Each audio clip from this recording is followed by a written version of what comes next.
សួស្តីបងប្អូនអរគ្នាបាទយប់មិញបងប្អូនណាខ្លះដែលនៅចាំមើលរឿងបាទអាម៉ូកបាទភាគ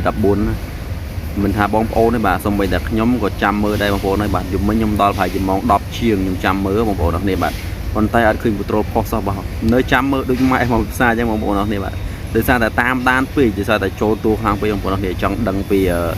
ជីវិតអាម៉ូកទៅភាគ14នោះវាទៅជាយ៉ាងណាអញ្ចឹងណាហើយចានត្រាត្រូវមកវិញអត់អីអត់ទៅបាទហើយខ្ញុំលេចលឺដំណឹងថាគេថាភាគ14នោះភាគបញ្ចប់បងប្អូនអរគ្នាបាទហើយរឿងនេះគឺផ្ទុះខ្លាំងមែនទែនបងប្អូនបាទផ្ទុះខ្លាំងនិយាយទៅមិនគួរជឿបងប្អូនណាមិនគួរជឿថាមានបងប្អូនយើងគ្រប់គ្រងខ្លាំងមែនទែនបាទអាណិតអាម៉ូកខ្លាំងមែនទែនដោយសារតែរយៈពេលដែលគាត់ផុសហ្នឹងបាទត្រឹមតែ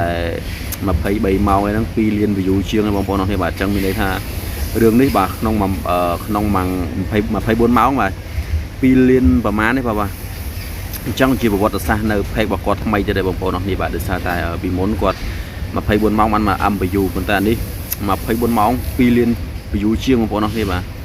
គឺមិនធម្មតាមែនទែនបងប្អូនអរគ្នាបាទគឺបងប្អូនទាំងអស់គ្នាគ្រប់គ្រងខ្លាំងមែនទែនតែម្ដងណាហើយអញ្ចឹងសង្ឃឹមថាថ្ងៃនេះនឹងចេញហើយបាទកុំឲ្យខកបំណងដូចយប់មិញទៀតយប់មិញចាំមើលឡើងដាច់ណាដាច់ណីនេះអត់ឃើញរឿងផុសសោះអញ្ចឹងសង្ឃឹមថា Putrol នឹងផុសរឿងនឹងនៅយប់នឹងតែម្ដងបាទនៅថ្ងៃទី7ហ្នឹងណាអញ្ចឹងសង្ឃឹមថារឿងថ្ងៃទី7ហ្នឹងសង្ឃឹមថារឿងនឹងចេញចោះបងប្អូនអរគ្នាបាទទាំងយើងទាំងគេនឹងចាំមើលទាំងអស់គ្នាថាភាគ14ហ្នឹងវាទៅជាយ៉ាងណាវាល្អមើលប៉ុណ្ណាអីអញ្ចឹងចាំតាមដានទាំងអស់គ្នាថាយប់នឹងសង្ឃឹមថារឿងហ្នឹងនឹងផុសចោះបងប្អូនអរគ្នា